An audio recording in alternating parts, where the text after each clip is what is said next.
Hey everyone, what's going on? Welcome back to the channel and welcome back to yet another day of the horror movie scratch offs for the month of October. And today we're talking about a Roman Polanski film from 1968, and that is Rosemary's Baby, starring Mia Farrow.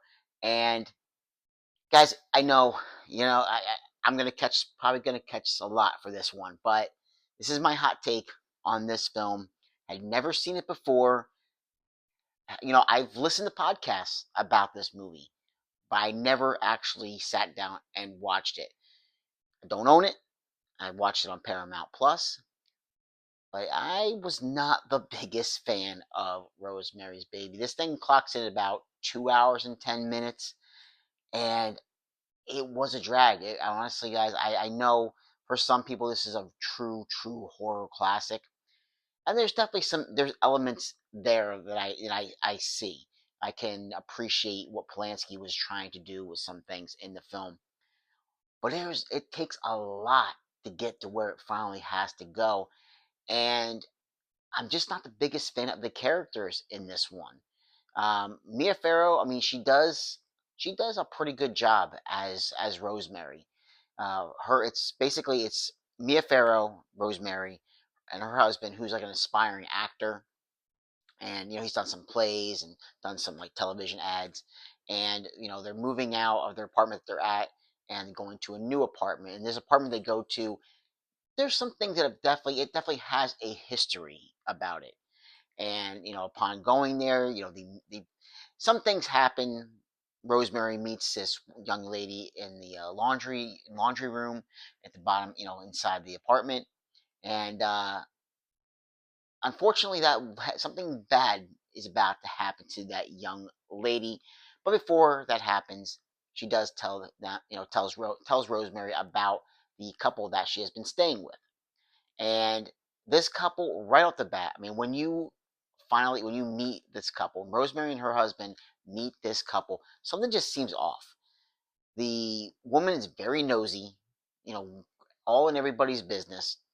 The husband, I don't know. There's just something you could just tell there's something off about this couple, and I think it's also the actor and actress playing the part. Like, I'm not the biggest fan of them. They just seem really over the top, and I just can't get into it. And her husband, I can't think of his name, the gentleman who plays her husband in the film, but at first he's right there with his wife, side by side and everything. But you can see that as the film goes on, they talk about having a baby, and then she's talking to that older lady, the neighbor, the nosy neighbor, if you will, talking to her about wanting to have a baby. And before you know it, they get invited over to like have dinner with this older couple, and you can see the husband, he starts to change. He gets to become friends with this older gentleman, and he's everything that he's doing starts to change. His whole demeanor, everything changes. His mood changes, and basically things now. Rosemary is basically second now to his career. Everything is about all of a sudden things start happening for him. And why? Has he made some kind of deal possibly? Because the story behind this is that again, guys, we've been doing some spoilers. I've been doing spoilers with with these films when I'm talking about them. There are witches involved. There's like cult stuff that's going on here, devil worshiping that is going on in this film. So it pretty much is apparent that Rosemary's husband possibly has made some kind of deal offering her up in order to progress his career along. And that's kind of like how it is. There's a spiral that just happens to Rosemary throughout the entire film. The doctor that she was going to, she's no longer going to. Now she's going to this doctor that this older couple recommended, and he's giving her all these different kinds of things to take. And yeah, it's a psychological downfall for Rosemary throughout this film until she finally things start to click for her, and she starts to see, hey, something is going on. And the only reason she finds that, starts to think about that is a gentleman that they knew, another older gentleman that her and her husband knew. He kind of like, hey, he realized something was not right, and he left her a book about witches because unfortunately something happens to this gentleman as well. As you can see, people who want to help Rosemary, unfortunately something seems to happen to them. Happens a lot in these horror movies, doesn't it? But yeah, there are a cast of characters in this film that are just, you could just tell that there's something wrong about these people, and Rosemary should have known better than trusting some of these people. They definitely, their motive was to basically have Rosemary give birth to, the devil's baby, in essence.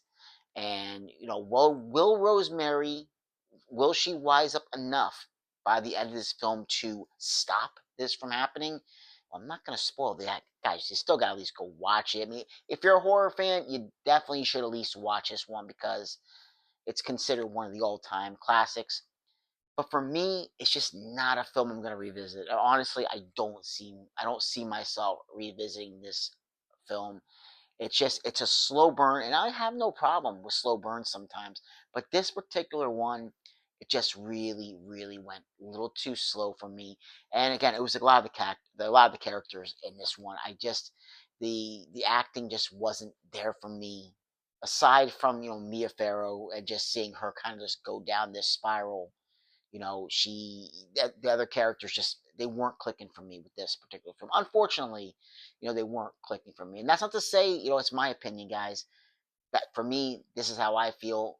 I know a lot of people. I just talked to my cousin recently who thought this film was excellent, who really enjoyed it. So it's something for everybody. What somebody might like it, somebody might not like it. Not everything is going to be a winner, and that's fine because that offers some great discussion when you're talking about movies with people. So yeah, that is my review for Rosemary's Baby from 1968, guys. Like I said, it's on Paramount Plus. You can check it out there. That's where I watched it. And like I said, if you're a horror fan, at least you probably owe it to yourself to at least give it a watch and see what you think. Make your own judgment on that on this one. Again, just wasn't for me. So let's go ahead and get to our next film on the docket for the horror movie scratch offs. Shuffle up the old cards here. And which one are we pulling today? Let's go ahead and we're pulling this one right here. And what does it say? We have from 1973, we have a supernatural mystery, 122 minutes. Let's go ahead and scratch it off.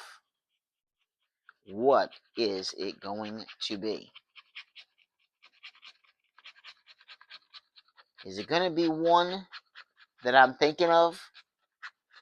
Oh, it's one that I have talked about on the channel. But you know what? I got no problem revisiting this one. Again, this is one that's a little bit of a slow burn, but I enjoy this one.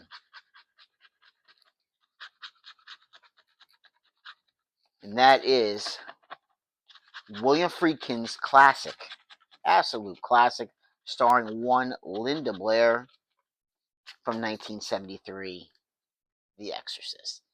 I knew it had to be in this pile somewhere. You can't have a top 50 without The Exorcist. So, guys, like, subscribe, and comment if you get the chance, and I'll catch you in another episode. Take care.